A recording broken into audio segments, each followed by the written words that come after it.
সময় অসময়ের বৃত্তান্ত। কুরুক্ষেত্রের যুদ্ধ শেষ হয়ে গেছে। সিংহাসনে বসেছেন পঞ্চপাণ্ডবের জ্যেষ্ঠ যুধিষ্ঠির। সূর্য তখনও উত্তরায়ণে প্রবেশ করেনি। প্রপিতামহ ভীষ্মের ইচ্ছা মৃত্যু তখনও স্থগিত। যুধিষ্ঠির গেলেন প্রপিতামহের কাছে রাজ্য শাসন সংক্রান্ত নানান উপদেশ প্রাপ্তির আশায়। মহাভারতের শান্তি পর্বে যুধিষ্ঠির ভীষ্মকে জিজ্ঞাসা করলেন, নৃশংসতা বলতে কি বোঝাচ্ছে? ভীষ্ম বললেন, উত্তম ভোজ্য, পেয়, লেজ্জ, আরো দামি দামি ভোগ্য দ্রব্য ক্ষুধার্ত মানুষদের মধ্যে বসে উপভোগ করে খাওয়াকেই নৃশংসতা বলে। আজ ভারতবর্ষ সেই নৃশংসতাকে দেখেছে। স্বাধীনতার আগে বহুবার এই নৃশংসতাকে দেখেছে ভারত। দেখেছে 1943 সালের বাংলার দুর্ভিক্ষে 3 মিলিয়ন মানুষের মৃতদেহ। শুনেছে ভাত নয়, রুটি নয়, ফ্যান দাও ফ্যান দাও চিৎকার।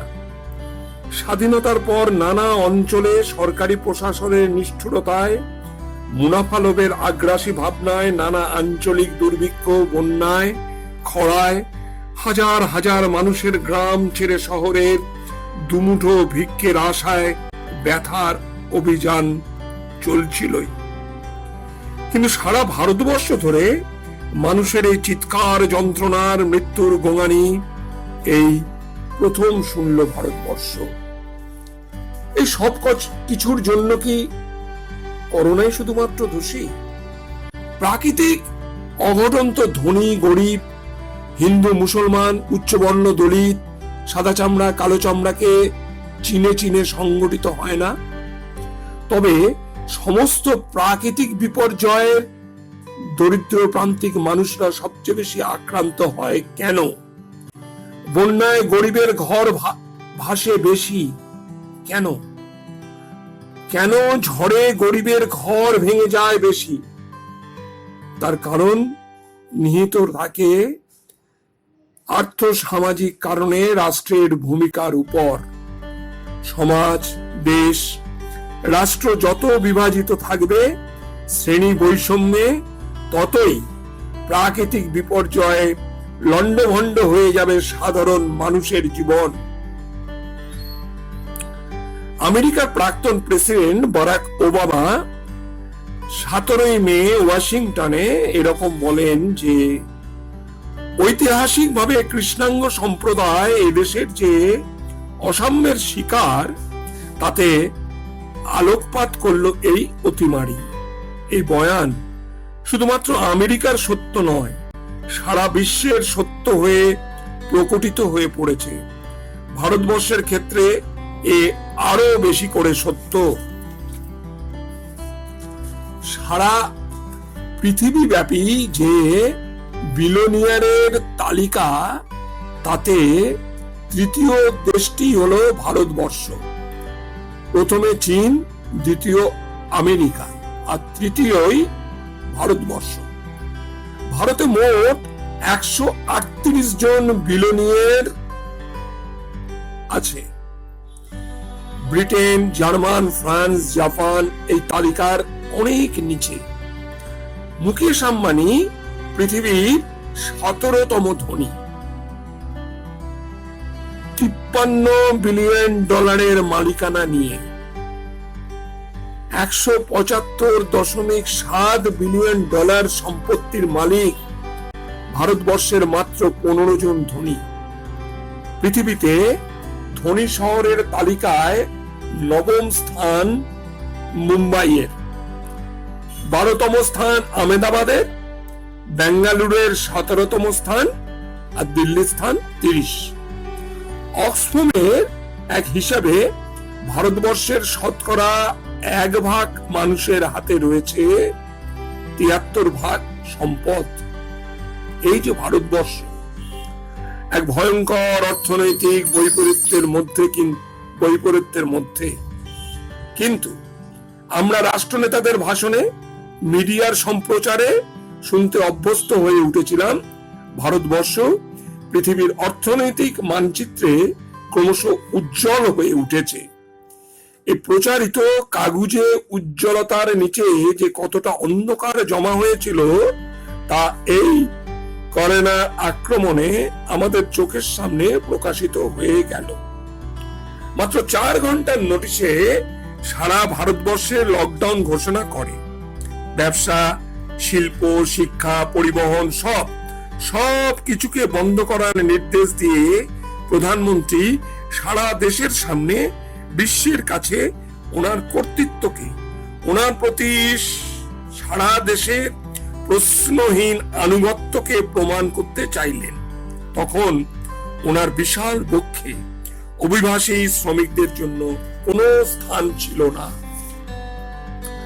সারা ভারতবর্ষে 65 মিলিয়ন মানুষ নিজের রাজ্য ছেড়ে অন্য রাজ্যে থাকে রুজি রোজগারের চেষ্টায়। যদি অভিবাসী রাস্তার হকার বিক্রেতাকে হিসেবের মধ্যে ধরা হয়, তাহলে আরো 12 থেকে 18 মিলিয়ন মানুষ। এই ব্যাপক সংখ্যক মানুষকে রাষ্ট্র মনেই রাখেনি।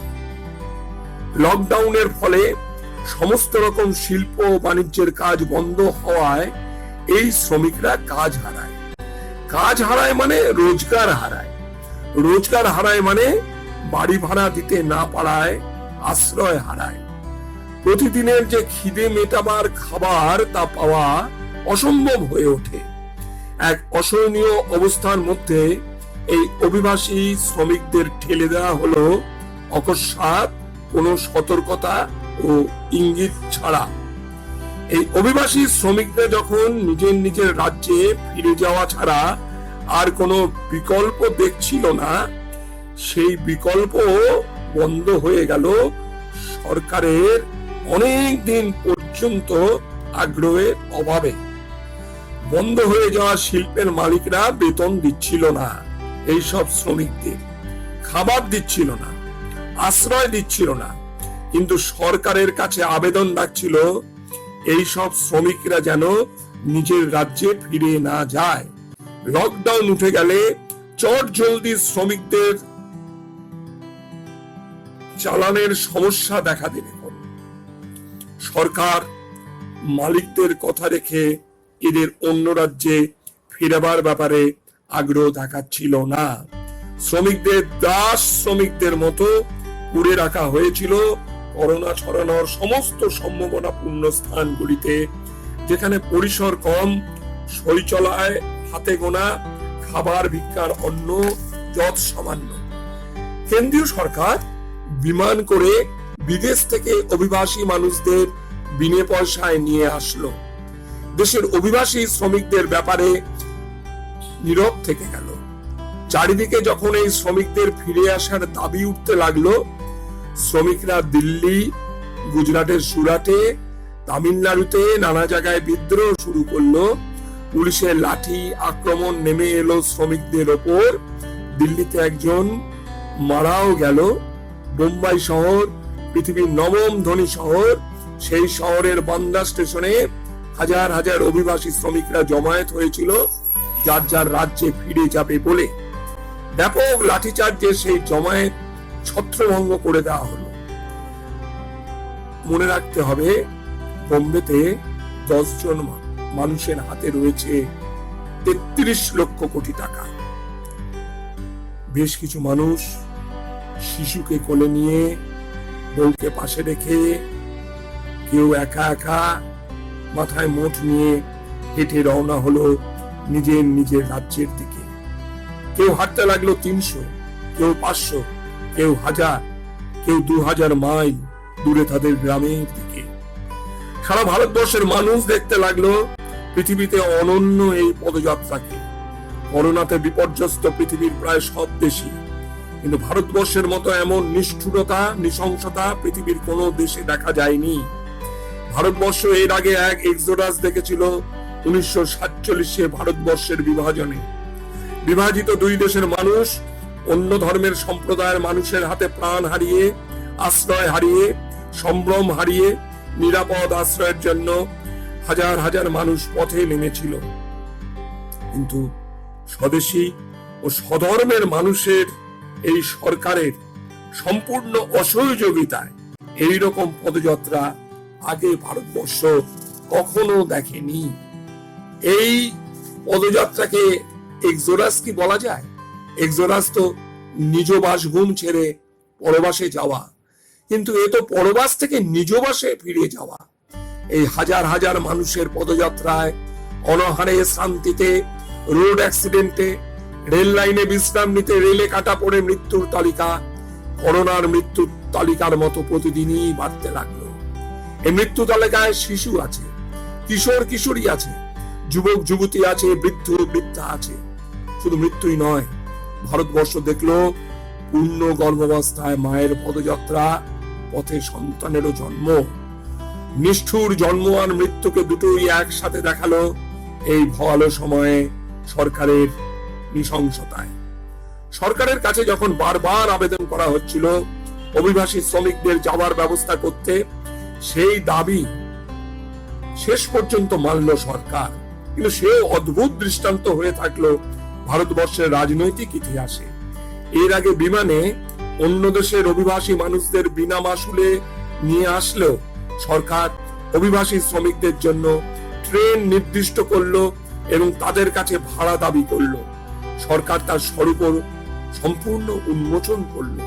সেই উন্মোচিত রূপে এখনো আমরা যারা লকডাউনে ভাবছি আজ আলু পরাটা খাবো না লুচি খাবো, খাবার একঘেয়েমি কাটাবো এই করে। আর যোগ ব্যায়াম না এমনি ব্যায়াম করে শরীর চর্চা করবো, সারাক্ষণ ঘ্যান ঘ্যান করছি, ভাল লাগে না বলে যাচ্ছি। তাদের মুগ্ধ করে রাখছে হয়তো, কিন্তু কারো কারো এই নৃশংস সময় মনে পড়ে যাচ্ছে মহাভারতে মহাকবি ব্যাসের সেই উক্তি, যা মাকে করেছিলেন, মা সত্যবতীকে বলেছিলেন, ভীষণ ভীষণ খারাপ সময় এসেছে মা, পাপে ভরে যাচ্ছে পৃথিবী, নানা কপটতা আর সততায়, নানা দোষে আকীর্ণ হয়ে উঠছে এই সমাজ। ব্যাস কথিত সেই সময় আবর্তে ঢুকে গেছে এই সমাজ, এই দেশ।